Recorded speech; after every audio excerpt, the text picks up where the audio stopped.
እንኳን ደህና መጻኹም ኩልኹም ሎሚ ናይ ምልላይ መደብና እዩ ትምልላይ ካብ ምስቲ ትሕሶ ናይቲ ስልጠናን ንኣገባብ መሃሩን ዝምልከት ሓፂር መላለይ ኢና ክንገብር ሪከርድ ስለ ንገብሮ ነቶም ድሒሮም ዝመፁ ይኹን ዋላ ንዘይመፁ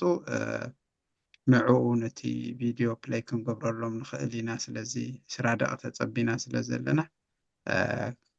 ክንጅምር መደብና እቲ ናይ መላለይ መደብ ከዓ ወሲኽና ኣለና ምክንያቱ ሎሚ ጥራሕ እኹል ስለ ዘይኮነ ዕለት 25 እውን ከም ናይ መላለይ መዓልቲ ወሲድና ኣለና ስለዚ እንኳዕ ደሓን መጻኹም ደጊመ ነቶም ኣብ ማሕበራዊ መራኸቢታት ብዝገበርና ዕድመ ዝዘርጋሕኩሞ ሸር ብምግባር ዝተሓባበርኩምና ከዓኒ ክብረት ሃበና እዚ ማዕከል ስልጠና ምህናፅን ምምኻርን ስድራ ቤት 6 ዙርያታት ምህናፅን ምዕቃብን ሕጉስ ስድራ ቤት ኣሰልጢኑ 7 ኣብ ትምህርቲ ይርከብ 3 ዙርያ ምምኻርን ምሽምጋልን ስድራ ቤቱን ከምኡ ሳልሳይ ትማሊ ዝነበረ መመረቕትኦም ማለት እዩ እዚ ኣብ መወዳእታ ሰሙን ናይ ዝሒዝና ዘለና ወርሒ ግንቦት ከዓ እቲ 4ይ ዙርያ ክንጅምር ስለ ዝኾና ኢና ሕጂ ነቶም ጀመርቲ መላለይ ንገብር ዘለና እዚ ስልጠና እዚ መቐፀልታ ናይቲ ብምምላእን ምክኣልን መፃምቲ ሕጉስ ህይወት ክትመርሕ እንደልያ ዘለና ስድራ ቤት ዘማእዝን ትምህርቲ እዩ ስለዚ እንታይ እዩ ሃብቲ ጥዕና ዓለማዊ ትምህርትን ሞያን ወኒንካ ኣብ ቤትካ ሰላም ተሲኢንካ ብጣዕሚ ዝኸፍአ ናብራ እዩ ዝበሃል ምክንያቱ ነቲ ጣዕሚ ህይወት ክትስተማቕሮ ዘይኮነስ ብምሮት ኢኻ ትሳቐ ናይ ሓንቲ ስድራ ቤት ሙቕ ዝምድና ይኹን ፍትሕ ከዓ ኣብ መላእ ሕብረተሰብ ፅልዋ ኣለዎ ምክንያቱ እንታይ እዩ እቶም ኣብ ሰላምን ስኒትን ዘይብሉ ስድራ ቤት ዝዓብዩ ቆልዑ መጻኢኦም እንታይ ክኸውን ከም ዝኽእል ነፍሲ ወከፍና ምግማት ኣየፀግመናን እዩ መጻኢኦም ፀልሞቶም መንእሰያት ከዓ ንሕብረተሰብ ስጋብ ክንደይ ፀቕጢ ከም ዝፈጥሩሉ ርዱእ እዩ ስለዚ እቶም ገበን ዝፍፅሙ እቶም ንኻልኦት ዝምርዙ ጠንቂ ሰላምን ምርጋእን ናይ ካልኦት ዝኾኑ ንሶም እዮም እሞ ብከምኡ መገዲ እቲ ሓንቲ ስድራ ቤት እንድሕር ደኣ ዝምድናታታ ተበላሽዩን ኣብ ፍትሒ እንድሕር ደኣ ኸይዳን ስጋብ ክንደይ ፅልዋ ከም ዘለዋ ግን ከምኡ ክንብል ከለና ከዓ ኩሎም እቲ ከምኡ ዓይነት ኣጋጣሚ ግዳይ ናይቲ ኣጋጣሚ ዝኾኑ ወይ ሕማቕ ኣጋጣሚ ኮይኑ ስድራ ቤቶም ዝተፈትሑ ቆልዑ ከምኡ ኾኒኦም ንምባል ዘስማዕ ኣይኮነን እቲ ኣባህላይ በቲ ዝበዝሕ ርኢና ኢና ንዛረብ ዘለና ካልእ በንፃር ናይዚ ንዛረበሉ ዘለኹ ኣብ ሰላምን ስኒትን ዘለዋ ስድራ ቤት ዝዓብዩ ቆልዑ ከዓ ብኣፍራይነቶም ይኹን ወታዊ ኣበርክቶኦም ኩሉ እዩ ዝምስክረሎም ወይ ከዓ እቲ ፅልውኦም ከዓ ልክዕ ከምኡ እዩ ስለዚ ነዚ እቲ ቃልስና ኣብ ውልቀ ናይቶም ተፃመቲ ጥራሕ ዘይኮነ ኣብ ስድራ ቤቶም ሙሉእ ብኡ መሰረት ከዓ ኣብቲ ሕብረተሰብ ዝፈጥሮ ፅልዋ ዝግርጭት ናይ መፃምቲ ኣብ ግምት ምእታው እቲ ንፅቕጠሉ ዘለና ማለት እዩ ሎሚ ኣብ ዘለናዮ መዋዕል ማለት እየ ስድራ ቤታት ብሕፅረት ኣቕርቦት ማለት ናይ መናባብሮ ዘይኮና ፅገማ ዘለዋ እንታይ ደኣ ብምስኣን ስኒት እየን ኣብ ምፍንጣሕ ዝርከባ ዘለዋ ምክንያቱ እንታይ እዩ ዓለምና ዳርጋ ኣኺሉ ዝሰርፍ ዝብላዕን ዝስተን እኳ እንተፍረየት ጠለብ ናህና ናይ ደቂ ሰባት ግን ልዕሉ ስለ ዝኸደ ሰላምን ምርጋእን ሓሪሙና ይርከብ ማለት እዩ ስለዚ እንታይ ኢና ክንብላ ንኽእል ካብ ኪሎ ወርቂ 1 ግራም ሓጎስ ይበልፅ ዝብል ምስላ ናይ ርሑቕ ምብራቕ ዝርከባ ሃገራት ኣሎ ስለዚ ንዑ እዛ ምስላ እዚኣስ ነዚ ጋጢሙና ዘሎ ኩነት ዝብላዕን ዝስተን ወይ ከዓ ንመነባብሮ ዘይተሳእነ ግን ትጠለብ ከዓ ልዕሉ ስለ ዝኸደ ኣጋጢሙና ዘሎ ሓጎስ ገፅ ንዕኡ ትገልፅ ትመስል ስለዚ ሃብቲ ተኣኪቡ ወላ ሓንቲ ትርጉም የብሉን ስለዚ ካብ 1 ኪሎ ወርቂ ሓንቲ ግራም ሓጎስ ዝበልፅ ዝበሉሉ ምክንያት ከምኡ እዩ ማለት እዩ ስለዚ እምበኣር ነዚ ገጢሙና ዘሎ ብድሆ تحمرت حبرته سب زخونة سدرا بيت بمعبل نايزي قطع السانة بحتونا تناوط يا زلمة أبانا كم حبرته سب اندحر دارينا خا بزح كفال من سي ولدنا بسدت سي كابتوم أورست محبراو خبرو زخونو أبوتاتو أديتاتو أياتاتو تفانق سي قداي نايزي ديجيتال كوينو كنوته هلاو إسي أبروبت منفسي زركب معناتو رقعت زبهال يلن كل قلت في حرق سمعتاوي يخون بقى قنفل راح زبلو إخاتري سلازي زي وصيت ناتي سلازي انتايو أتو لعلت تبي زمان قاليو زي عقبات لعلت تبي زمان قاليو زي عقبات مالتي بزو حساب ننبسو نعقو كالك كمثل يمتات نزا نبسي نعقامو كالك كمثل ما تاتا خونا خاي كإلين مثال راح سأخذ يكوني سلازي انتاي أب چنقتن تسفى مقرات انتحيلو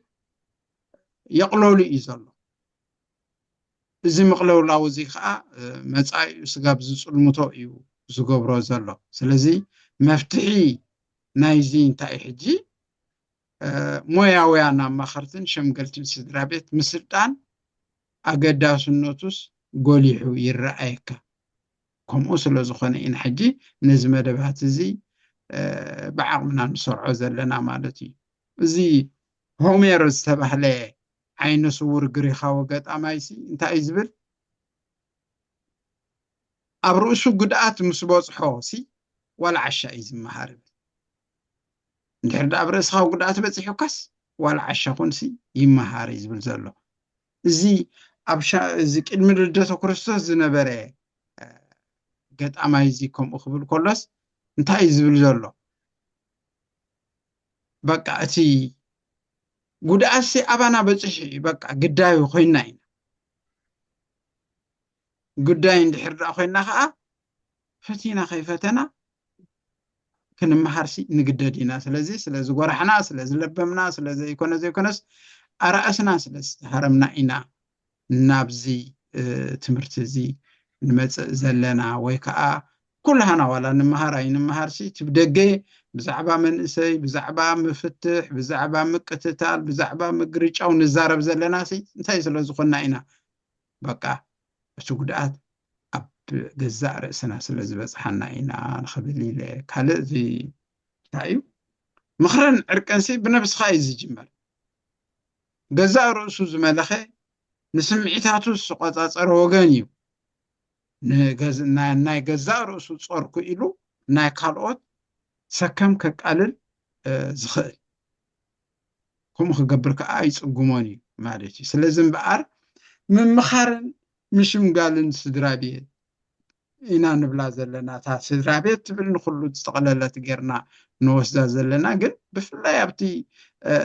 ناي زمدنا هات نايتون كلت مصامتي اتكيرنا ابا إنا نسر سلازي انت ايتم من مخار ندحر دايلنا من مخار مالسي نزي تفوت نجر نزي اقماكا نجر وينتا كتقبر كم تخيل زوسوسكا نابزي دو نابتيلكا أب حادة ستاك زخونكا نعوت زحاشي أمراض تزقرب مالتي سلازي انتا اينا خنم محار كابزي نقزا رسخاسي بخما يتم مخرا مجمرتا نقزا رسنا بعلحنا اينا نمخرا تاي مالتي نحاسب حصوك النبل زي كونسي انتاي دا نسالاسل أوش نازلو بعلحنا تايشو من قبرو نبربرو خنياتو كله تي نعناز حشناز معنا تنقرنا يا بعلا نفسنا سلازي كما يغيرنا اينا مس نفسنا نماخر مثل ناي حاتات مخرخه انتاي كنا ماخر ندحر دا خوينا سلطينا نحناس كنا ماخرين سلازي مثل ناي زحاتات مخري انتاي رئينا كالتي كنت امرو وي مخنياتن تثبيتن حاتات مخري كأ كانوا صنعوا إينا مخنياتو انتاي زلو أبو مرؤو زلو ويسلمتا إذا حتت زلو انت وين انتاي تسبيتو انت حرنا زين فلتو كنا كان مخرو ويكا أزا حيش عمرازي كان هو سلا زين لخير نزي أبتنا مجمر تغرينا جن إدمو إدمي مخري محبنان إدمي مس دلايا قلقلوت من رخامنا انت أين خنفلت أزلنا إدمو إذا من مخارنا ويكا مش مقال نبلو تقصو زلنا انت أيو مويا أيو نفس وكف مويا خاء نايقزا رؤسو سنة مقبار الله سنة مقبار كان نقول كلنا حق مالك زقي يدلو نعو طرح ملكات الله لك كم زين حدا كهن تخبركم زلوا نحد حكيم انت خبركم زلوا ممهر نحق بعلميا قالوا كلهم مستشرحهم استأساسر ننايتي مويهم كود اوف ايثكس وكا سنة مقبار وحقي اللوهم ስለዚህ ንሕና እንታይ ኢና ክንፈልጥ ዘለና ስነ ምግባር ናይ ኣማኸርትን ሸምገልትን ስድራ ቤት ቀዳምነት ክንፈልጦ ዘለና እዚ ከይፈለጥና በዚ ከይተቆረና ነዚ ከየፅናዕና ነዚ ከይተኸተልና ዋላ ሓንቲ ኣገልግሎት ክንህብ ኣይንኽእልን ኢና ስለዚ ነዚኣ ዘቒድና ኢና ንምሃራ ንምሃራ ክንብል ከለና ካብቲ ካልእ ማሕበራዊ خبرታት ማለት ነብስ ወከፍ ሞያ ኣለዎ እንዲዩ ነዛ ናይ ምምኻርን ምሽምጋልን ስድራ ቤት ካብቲ ካልእ ማሕበራዊ خبرታት እስትፍለየሉ ምኽንያት እንታይ እዩ ብምንታይ ከም ትፍለ እንድሕር ዳኣ ዘይፈሊጥና እንታይ ከም ዝግባኣን እንታይ ከም ዘይግባኣን ክንፈልጥ ኣይንኽእል ኢና ስለዚ እምበኣር እንታይ እዩ ጉዳይ ናይ ስድራ ቤት ወይ ከዓ ጉዳይ ናይ መጻምድቲ ከተጽንዕን ኮለኻሲ ወይ ከዓ ሸርክ ገብሩኻ ከለዉ ብሕታዊ መሰሎም ናቶም እንታይ እዩ ምስ እንታውነት ናይቲ ሰብ እዩ እዚ ከዓ ብሕታዊ መሰል ናቱ ጥራሕ እዩ ስለዚ እዚ ብዛዕባ ብሕታውነት ወይ ከዓ እንታውነት ናይቶም ኣገልግሎት ደልዮም ዝመፁ ዘለዉ ናይ ምኽባር ናይ ምምስጣር ኣብ ውሽጥኻ ናይ መሓዝ ናይ ምዕቋርሲ بفصوم حد صنعن زي سدرن قداي مخاني إنا تاشون خنقبر مساعبيناتو التأساسير نخن مهارئينا قالتي مخرم محتات معلش انتايو اندحر لنا مستا مويا وسنة مقبار كانت تأساسرة قداي نايبين نخا نايبي حتى خاسي نخال ويكا مستر كاسي نخال من قار مالج نخال كتنقر كل خا خانتايو دقف دلي خايخ سلازي مستر اتزعبي مستر ناين تاونتك تزعبي مستر ناين تاونتك زعبي اندابلنا نقولنا نسنعو احلف كان دحدا توليخا سقاب كندي كبيد واغا يخفل اولوتي مسترو زنغر زلو كنفلط علينا سلازي مخرجلي كبيد واغا ناتونا هيوتو مستر اندا نغر خلو اتي اما كما ما خرت خا نحنا تمزيزنا ويتأميننا وخوف كنبل كلنا تأماننت سكمنا كبير حرافنت كنفلت يقبع مالك مفلات رح زي كنا جن بقبر متروكان يزلوا وما نزي أسفينا خنم هارينا كذا زوم وحبتي أقول قلوت مخرنش مقلنا نبل زلناسي نايتأماننتهم قديتاس بخمي الرقاقات زبلون كم حدن أسار استي كن مهارو إنا مخنياتو انتا إنا نبل زلنا أمينيو نايوشتو انتاو النوتو ويكا أميسترو زهبهم زرلون دينا نبل زلنا بزعبا ناي تأمان النوتهم قديتا أمناتهم خانم بخمي الراقاقات سلازي أمنات نخوخونو كمال أوه زرلوهم رقوحيتاتون أبزي كنريئينا قالتي عبيسي قديتاو تدرب زمدناتات موقاد كابزيك أدو ربحاتات متنكا دراتات محلاو إيو كالتي دراتات محلاو كنبل كل ناسي إجامنا حدا أما خاروين حدا شمقالسي انتا أي درات اللو دراتو قصقر يقولون مالجي فلازي انتا أي بإمنت يراخبو كانت اللوهم بتي مويا وسنة مقبار زيت أمورو إمنت وقاي يراخبو انت اللوهم ولا إمنتها اللوهم قل دراتات اللوهم مالجي كلهم دراتاتهم من دحردات وحيسهم زوم صوف تحت زي كنا سين تدا قدعتي سعد مالت سلزي أكندي مخرحي زوم تخدو تقولي دحر داخلهم كاني ماليس زخف أسلز خنين نبكم ونخين ودق إتي نسوز كدسنا مالجي ብቆንዱ ግን እንታይ እዩ ሕጂ እዚ ስልጠና ምምኻርን ምሽምጋልን ስድራ ቤት ዘተኩረሉ ሲ ኣእምሮኣዊ ጉዳያት ኣሎ እንታይ ማለት እዩ ኩነታ ኣእምሮ ኢና ንብሎ ዘለና ወይ ስቴት ኦፍ ማይንድ ንብሎ ዘለና ሲ እንታይ እዩ እንድሕር ዳእና ስቲ ርድኢት ኣመላኻኽታት ተሓሳስባ እሙንቶን ስምዒትን ዘጠቃልል ማለት እዩ እንታይ እዩ ዝሓስብ ዘሎ ሕጂ ኣማኻሪ ወይ ከዓ ሸምጋሊ ኮንካ ኣብ ትቀርበሉ እዋንሲ ነቲ ምኽሪ ትህቦ ዘለኻ ወይ ነቲ ትሽምግሎ ዘለኻ እንታይ እቲ ኩነታ ኣእምሮኡ ንዕኡ ብዕምቀት ክፅናዕ ዝግብኦ እዩ ነዚ እንድሕር ዳ ዘየፅኒዕካ ዋላ ሓንቲ ምኽሪ ክተምፅእ ኣይትኽእልና እንታይ እዩ ዝሓስብ ዘሎ ኣረዳድኡ ኣመላኻኽቱ ተሓሳስቡ እምነቱ ስምዒቱ ድሌቱ ብግቡእ ክንርድኦ ክንክእል መታን እንታይ እዩ ኩነታ ኣእምሮ ክንርኢ ኢና ካልእ እቶም ናይ ምሕሳብ ህዋሳት ዝበኣሉ ናይ ምርዳእ ኩነት ምስ ኣእምሮ ዝተሓዝ ናይ ስምዒት ህዋስ ከዓ እዞም ፊሊንግ ዝበሃሉ ወይ ኢሞሽን ዝበሃሉ ፍርሂ ስግኣት ቁጥዐ ፅልኢ ሓዘን ተሓጓስ ዝኣመሰሉ ስምዒታት እዚኦም ክንሪኦም ኢና ምክንያቱም ምስኦም ዝኸዱ እቲ ናይ ሞራል ህዋስ ዝበሃል እውን ክንሪኦ ኢና ምስ ሕልና ዝተኣሳሰር ናይ ውሳኔ ህዋስ ከዓ እቲ ነፃ ፍቃድ ውሳኔ ወይ ምርጫ እዚ እውን ክንሪኦ ኢና ካልእ እቲ ናይ ኣካል ህዋስ ዝበሃል ምስ ኣእምሮ ማለት ሓንጎል ዝተሓሓዝ ዘይኮነሲ ምስ ውልቃዊ ኣመላኻኽታ ወይ ኩነታ ኣእምሮ ኣጣሚርና ክሪኦ ኢና ካልእ እንታይ እዩ ንሕና ደቂ ሰባት ሲ ክልተ ባህርያት ሒዝና ኢና ንኸይድ እንታይ እዩ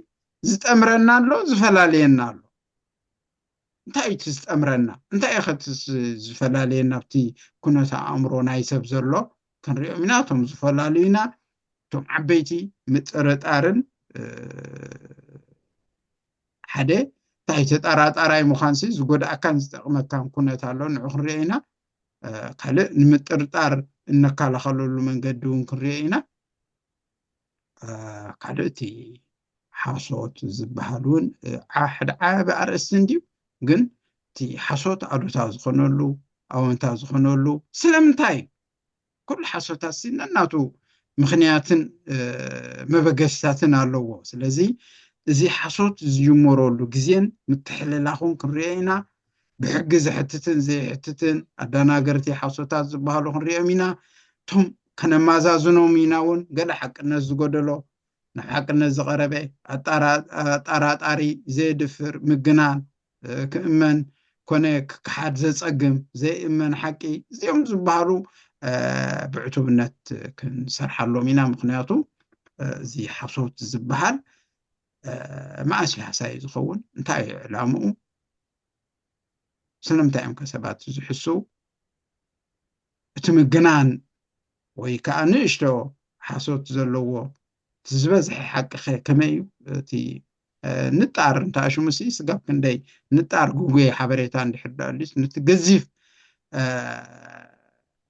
ቁን ሓበሬታ ስጋብ ክንደይ ከም ዝብሉ እውን ክንርኢ ኢና ኣብቶም ዘራኽቡና ዝበሃሉ ምስክና እዚ ስለምንታይ ኢና ንምሃሮ ዘለና ከም መእተዊ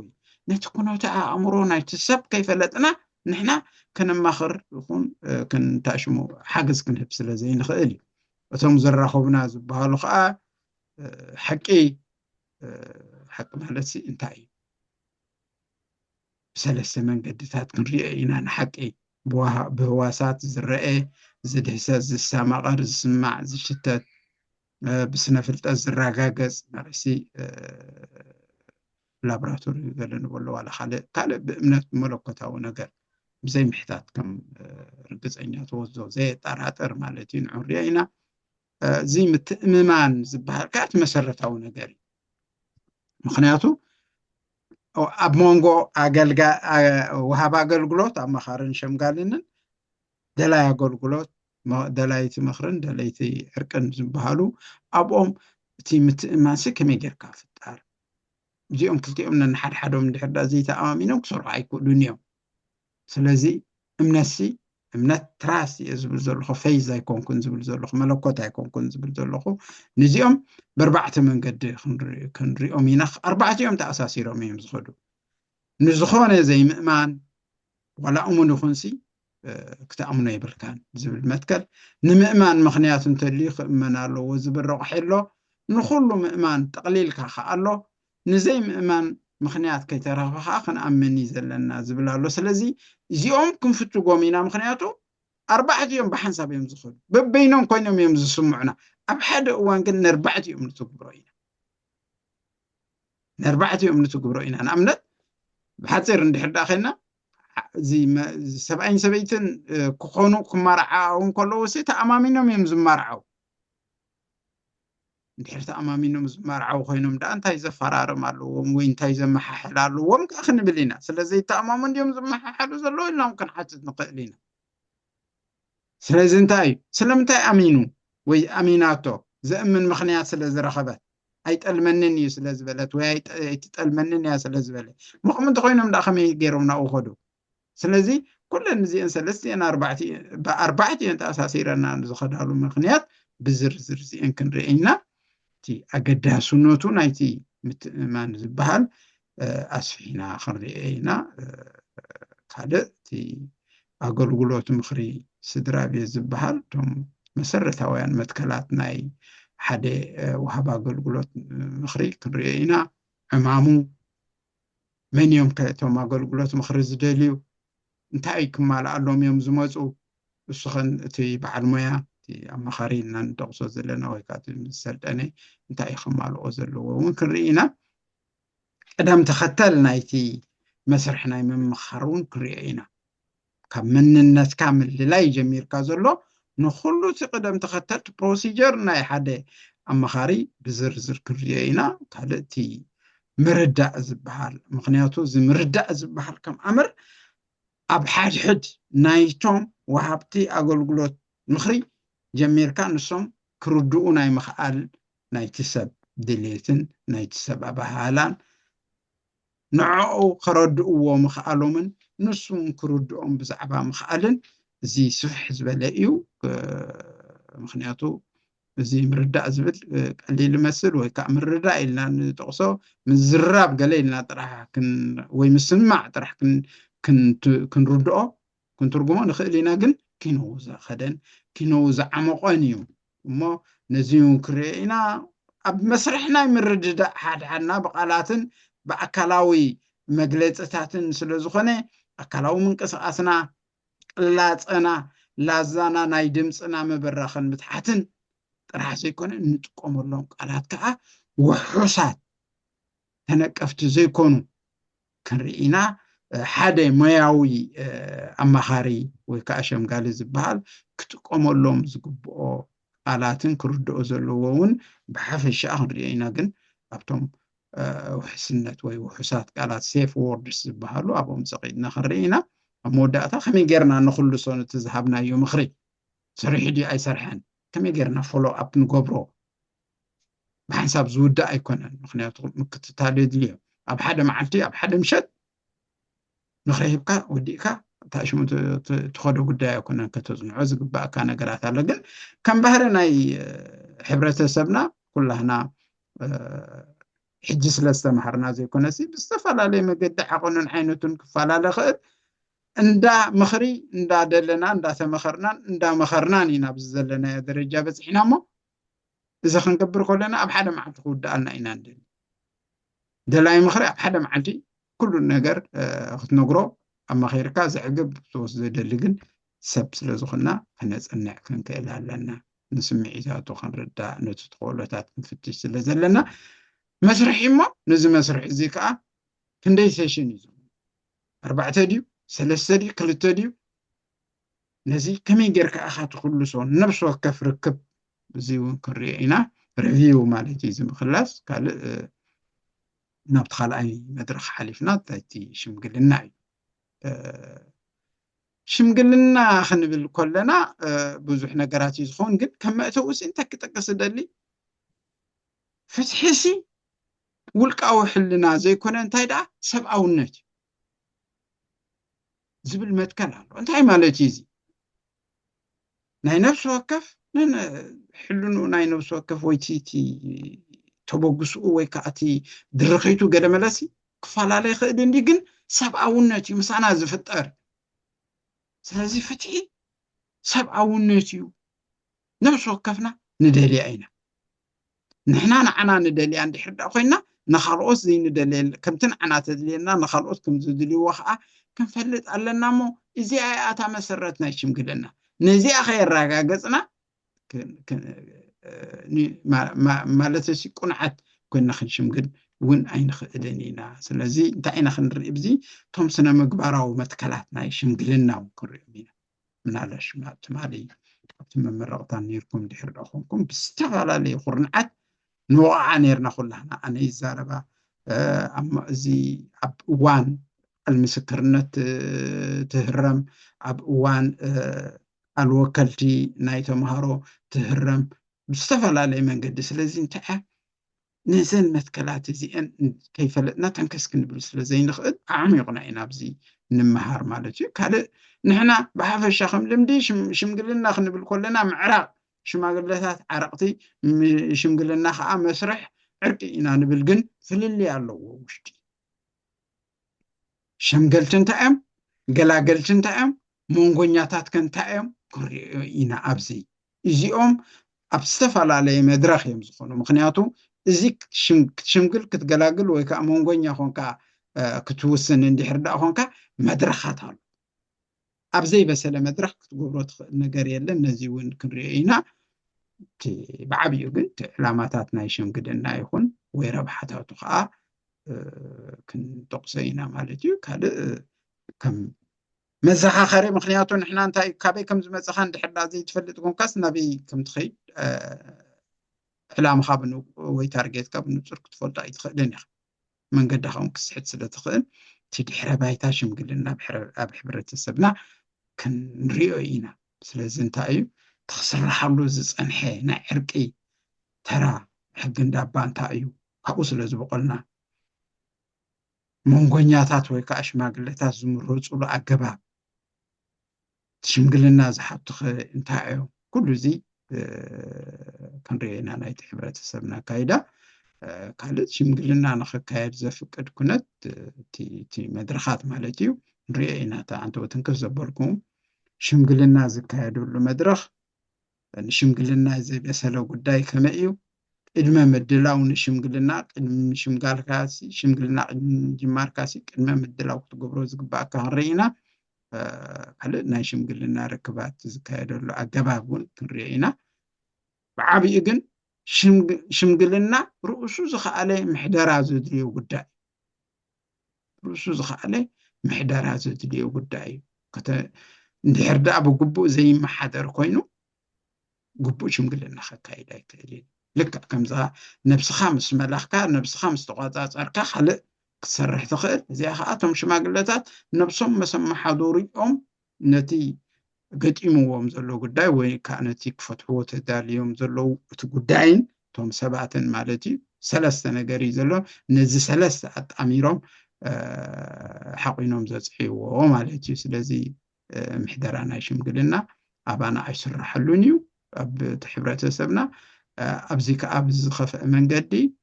እቲ ዝኸፍአ ሃዋፍ ዘምፅኣሉ ከዓ ንሱ እዩ ስለዚ እዚ መምርሒ ናይ መንጎኛታት ምፅናዕ ናይቲ ግርጭት ናይቲ ጠንቂ ከመይ ጌርካ ናብቲ ናይ ምፍታሕ ናይቲ ግርጭት ክትኸይድ ኩሉ እቲ ኣብዚ ንኡስ ኣርእስቲ እዚ ክንሪኦ ኢና ኣብዚ ርእስቲ እዚ ማለት እየ ካልእ እቲ ሓሳብ ንሓሳብ ምልውዋጥ ዝኽእል ኣገባባት እቲ መሰረታዊ ባህርያት ናይ ሰብ ትርጉም ዘለዎ ርክብ ብኸመይ እዩ እናነራግፆ ካልእ እቶም ተራ ናይ ብቕዓት መንጎኛታት ኣብ እዋን ምዝራብ እንታይ እዩ እቲ ዓይነት ርክብ ምምሕዳር ዋሕዚ ናይቲ ርክብ ክንደይ ግዜ ኢኻ ትረኸብ ከመይ ጌርካ ኢኻ ተመሓድሮ ኩሉ ነቲ ርክባት ከመይ ጌርካ ባይታ ተጣጥሕ ዕንቅፋታት ናይቲ ርክብ ከመይ ጌርካ ተኣልዩ ምክንያቱ ኩሉ ሰቲ ነስኒሱ ዝፅበየካ ነገር የለን ሽማግለታት ግዳይ እዮም ዝኾኑ ብጉልበት ይደኽሙ ክዝለፉ ይኽእሉ ፀወርቲ ናይ ኩሉ እዮም ኩሉ ነዚ ክንሪኦ ኢና ማለት እዩ ካልእ እቲ ናብ ስምምዕ ንምብፃሕ ዝግበር ምዝራብ እቲ ባርገኒ ወይ ከዓ እቲ ውረደይብ ማለት እዩ نعو كرينا تسمع مالتيو كله تعنقفاتات مسقات نتي عنقفاتات كم يجير كالسقرو دوتاون كقاتم لا مونغوسي كقارص دو كبل خال نتي عنقفاتات كم يجير كاتاليو نتي دو يلوزن نبره خا كم يجير كتبارابرو خرينا أبز مسرح زي حجتهم وصيتاويان زبهالون تم زي وصيتاويان زبهالون شماغلتات انتايتو قدلتاتهم وانتايتو بليجاتاتهم كنرينا بتي موداتا حدا زتعمامن عرق فصيمنا خنبل اندحر دا خو الناس انتاي خنمال زلو متكل نوصل نحنا انتاي كم كاب حلنا نلعلي زصاباصب كساسي زحيل وقاس مسكر زقنع حقኛ ዳኛ ስለዘየለ ነዚህ ኢናخنا ተግብር አይ ማለት እዚ ነቶም ዘተአማምን ዕርቅ ክንፍጽም እንድሕዳ ኮይናሲ ነቶም ሰባት ናብ ሕልንኦም ኢና ክንመልሶም ዘለና ማለት እዩ ስለዚ እቲ መሰረታዊ ጉዳይ መርሚርና ንፈትሖ ምትእስሳሮ ፈቲና ጸለይና ከዓ ንሕና ኩላህና ብሓንሳብ ኢና ንነብር ዝድርበ ዝበሃል ሸይ የብልናን ኩላህና نحد حنا استواسا سبت قمي يزلنا بحبار سلنا نبر نفتون نسلا زت عرقنا ويزوهد الناس اللي زح نعينهم في التشو قالتي نقبرون تاي مسحلونو ينا مجمريا نتسبنا عرقو مجمريا مسحلونو عرقو بقيقو 5 عاس نقبرو نبدل خمس حسن نقبرو نتستبالا شو زمدنا ناب نور نمملاس حرفو زلو حوز قص نخند قوي زتعمامن عرقي فصيمنا نبل اب مودا تخمدم دمتا احصرا بيليز قلص زلو حلنا ناسي انمي كم دانيا مقصعو كم عركم حزا يطنقنا نفسو كفسب سنتاي مالتي ما كغبر كلسي هنيلو اندي حردا خوينو مالتي انمي كم دانيا خوينو مقصعو موقاسو انصارنا ممسكارو مالسي كم عركم حزاسي يطنقنا يا يخفى الكايو زي مغبار حماقي يبلنا سلازي نزينا نحنا ابكم زي درجه خلينا نغدات دو كنوبلو زلنا كابزي درجه زي اندحر حليفو كل غزي صعبين زلو نزي اينا خنوقع ندل زلنا كاد نحلف كلنا تهلاويسي مذكار اقداسي تزنبرنا له غزي تخيلنا جيغا تفصيمو تبديلو قال خنبل زي كنا سنتدا تاهموتي اسنت عينت هموتي زغرچت تفصملو وانسي كما ينيرو يمان صقامو ديرو قدمو امنت عينت ينيرو تسب كنفلط خنك لالنا انت زي كوينو نصيلنا بزي حجن ريو زلنا طرح نموزنو مدمدم تانحب اندحدا خوينا نحناون ابغوغي انا زلنا مالتي كاد امسفان ارقن سلام اندحدا خوينو كم مجمريا بنفسنا اينا خنطف زلنا بنفسنا خين اصحنا سي ولا حد نقبراين خدينا سلازم تايت فلسفنا سلام كنردا مقد عرق خنفلط نسلام زقبا واغا كنزبن بعمقت كنصنعن اندحد اخوي ناسي نزي كنبلو صنحنا اينا نقبر زلنا مالتي تزي كوينو باهيلو زغراچو زتحلالخ بقيم دقاس زسنسي ولا حد يله تايداتي صنق غريچت ግን ناب ميت خميسي ناب كاله كنلاغو بوزي كوني نانا اجام ابت غريچتون ولا تناسخون ولا عسري تكون تراس لزلوا نحنا اينا خنل الزلنا تزي كوينو نتانا هنا ان ايسنا بزعبات زعابه طرح كنزارب اندحر دا خوينا كنت انت بزبلكو تسعنچاتن حق اندحر ليسي حنت نطب اندحر دا غوغيتو ويكا حاسوت الله አዱታ ንትዝበስሒ او انت تبلو لعمو ስለዚህ እንታ ኢና خنرእ ዘለና ንحنا ዋላ ደቃቅ ንኹንሲ ቶም بروفوك نقبر ويكا أن نععب ويكا أبكمو نخودق ندفق نتوم سباتون كنكون نخلينا نسيز مثل قالتي نحسابات مثل لاي ناي ربحاتات موتات كرئة ወይ ከዓ ናይ ስምዒት ከም ሰብኣዊ ክብሪ መሰል ባህታ ስቃይ ገለ ዝኣመሰለ ከጋጥም ባህርያዊ እዩ ስለዚ እንታይ ኢና ግርጭት ባህርያዊ እዩ ኣይተርፍን ግን ክንፈትሖ ዲና ዘለና ክንፅመሞ ዲና ዘለና እንታይ ኢና ክንገብሮ ከነመሓድሮ ኢና ዘለና ኢና ክንፈልጥ ዘለና ንሕና ካብ ግርጭት ተኸዊልና ሃዲምና ክንነብር ኣይንኽእልና ግርጭት ናይ ገዛእ ርእሱ ረብሓታት ኣለዎ ግን እንታይ ኢና ክንገብር ከመይ ኢና ከነመሓድሮ እቲ ዝእለ እቲ ክንፅመሞ ዘለና እቲ ከነመሓድሮ ዘለና እቲ ክንቅበሎ ዘለና ገለመለ ኩሉ ሲ ክንፈላለዩ ክንክእል ኣለና ነዚ ኢና ክንርኢ እዚ ክንብል ከለና ግን ኩሉ ምፅእ ኢልካ ብሓደ መዓልቲ ወይ ኣብዚ ናይ 5 ወርሒ ንኩሉ ሰጉድና ብቑዓት ኢና ክንብል ኣይንኽእል ኢና እንታይ ደኣ ምስ ፅቡቕ ድሌት ምስ ቀፃሊ ትምህርትን ተመክሮን ክዓቢ ይኽእል እዩ ስለዚ ምስ ግዜ እዩ ዝምዕብል ንምባል ካልእ እቲ ትሕዝትኡ ብሕፅር ዝበለ ነዚ ይመስል ግን ነቲ ኣገባብ ኣመሃራ ዝምልከት ክገልፅ እንድሕር ዳ ኮይነ እንታይ እቲ ናይ ትምህርቲ መደብ ከምቲ ኩላህና ንፈልጦ ብዙም እዩ ዝካየድ ብዘይካ ወግዓውያን ዝተመዝገቡ ተምሃሮ ካልእ ክሳተፎ ኣይፍቀድን እዩ ናይ ዙም መስመር ከዓ ንዘይምልከቶ ኣይወሃብን እዩ እቲ ትምህርቲ ኣብ ሰሙን ሓደ ግዜ እዩ ዝካየድ ካብ ሰዓት 7 ብናይ ዓዲ እንግሊዝ 8 ብናይ ኤውሮጳ ጀሚሩ ስጋብ 2 ሰዓት ፈረቓን ኢና እቲ ትምህርቲ ነካይዶ ግን ኣብ ናይ 2 ሰዓት ፈረቓን ዝብል እምበር ቅድሚ 3 ሰዓት ተወዲኡ ኣይፈልጥን እዩ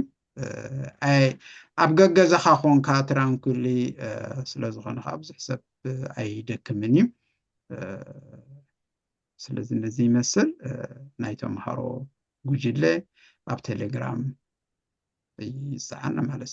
ሓንቲ ናይ ቴሌግራም ጉጅለ ንምስረት ዕላማ ናይታ ናይ ቴሌግራም ጉጅለ እንታይ እያ ናይ ትምህርቲ ሓበሬታ ንለዋወጠሉ ወይ ንምልውዋጥ ጥራሕ ተገልግለና